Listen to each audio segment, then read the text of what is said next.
Discipline is the key to success. If you cannot force yourself to do something you don't want to do, how are you ever going to put yourself through the suffering required for greatness? If you cannot force yourself to train when you do not want to train, if you cannot force yourself to work when you don't want to work, if you can't force yourself to not log into Pornhub or force yourself to eat right, how can you possibly ever become a monumentally successful person if you cannot control yourself long enough to do what must be done as opposed to what you feel like doing? The only people who get to live their lives based on how they feel are women and children. Children can cry because they feel like crying, as can a woman. A woman can start an argument because she feels like arguing, as can a child. A man must do what he is supposed to do irregardless of how he feels. That is the key component to masculinity, is discipline. If you do not have the discipline to dedicate yourself to anything, you are going to fail and be crushed by the people who can. If you only go to the gym when you feel like going to the gym, you're never going to be as strong as the people who go to the gym when they don't feel like going to the gym. That is a reality of life. So I train every single day. I've actually heard from some people saying, you overtrain. And I explained to them, one, I don't believe in rest. I'm not you. I'm not pussy, and I'm not broke like you are, Mr. Fitness Trainer, standing around the gym teaching people for $50 an hour.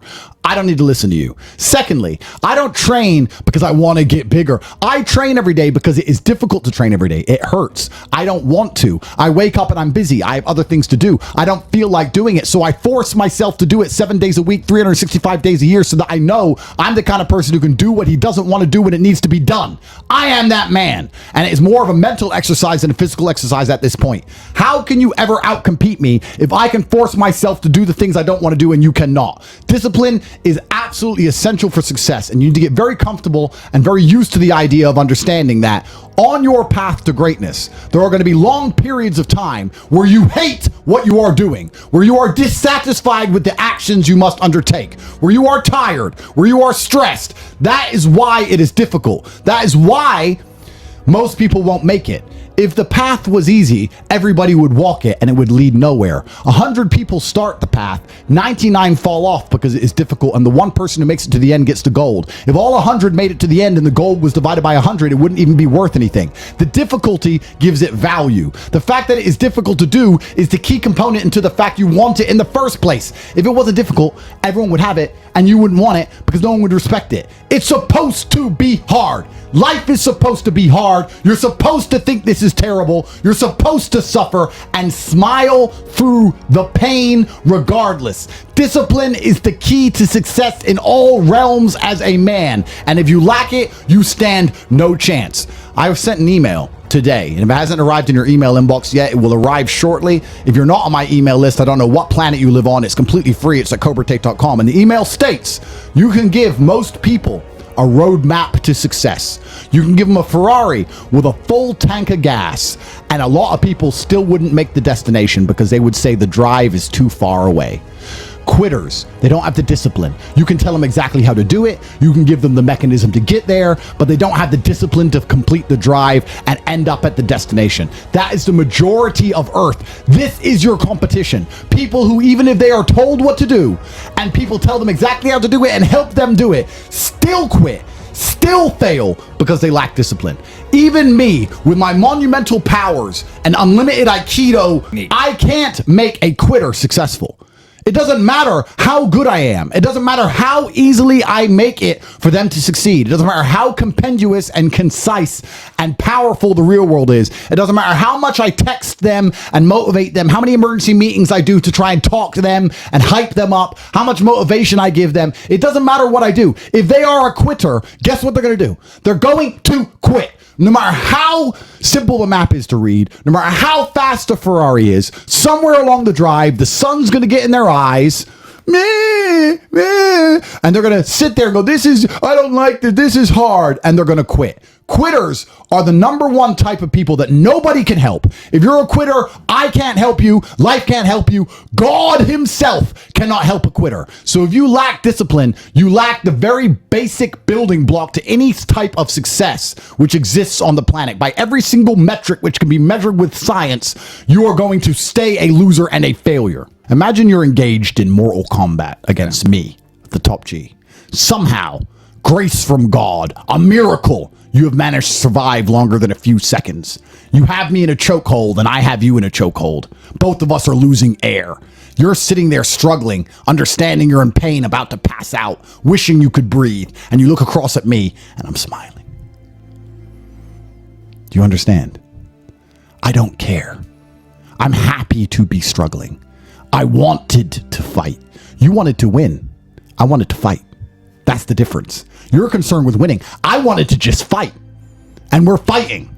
That is the beauty of life as a man, to be great. If you concern yourself only with being happy, you are once again acting like a female or a child. Happiness is fleeting. It doesn't even matter if you're concerned only with the hedonism of happiness. You're going to drink alcohol and go to parties and go to festivals and take drugs. I want to be happy. Who cares? I want it to be great. I want to be great all of the time. And let me ask you a question as a man at home, genuinely, truthfully. Would you rather be a loser who's always smiling, a happy loser, or would you rather be a stressed winner? Because I'll tell you something about winners. Most of them are stressed. We are stressed. We're stressed. Putin is stressed. Genghis Khan was stressed when his messenger turned up after a 4-week ride with updates from the battlefront of Iran. I'm sure he was stressed by what he read. Even if it was very good, even if it all looked fantastic, he started to feel stressed. Okay, well now maybe I need to go to Iran. How long is it going to take me to get there? Maybe we need to send more horses. Maybe we need to colonize Iran. He felt stress because the beauty of life as a man is to be great. So you have to sit here and ask yourself, do you want to be a happy loser that's insignificant? Nobody knows you exist. Women don't respect you. Men don't respect you. Nobody cares if you live or die, but you get to smile all the time. Or do you want to be one of the most important people on the planet with a little bit of stress? Look at Donald Trump. Look what he's going through. Absolutely.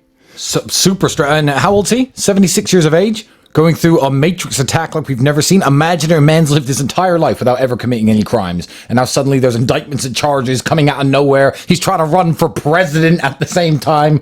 He, I guarantee, is stressed. Does he want to be happy or does he want to be great?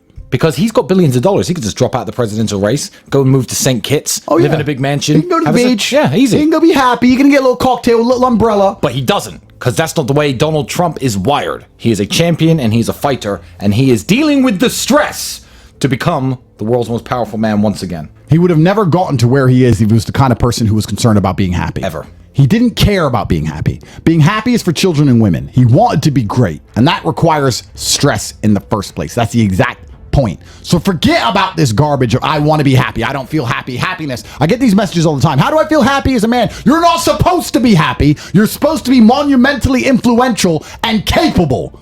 That's what you're supposed to be. You're supposed to be the kind of person that when people call your phone with a problem, you can fix it. You're supposed to be the kind of person that people look at and feel deep respect for, male or female. Even my enemies respect me. They don't want to. They can't help it. But they can't stand my brilliance. They go, he's so tall and strong and sexy and rich. All these women keep sending him super chats. My wife doesn't even suck me off. It destroys their soul.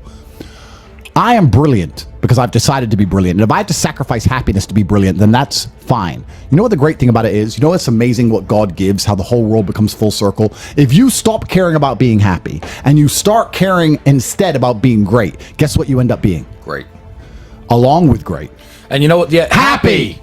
You end up happy if you forget about happiness and try to become great. If you concern yourself with happiness, you end up in a crowd surrounded by ketamine skanks jumping up and down in a festival doing dumb shit. You will never be successful if you're concerned about being happy, so forget about it.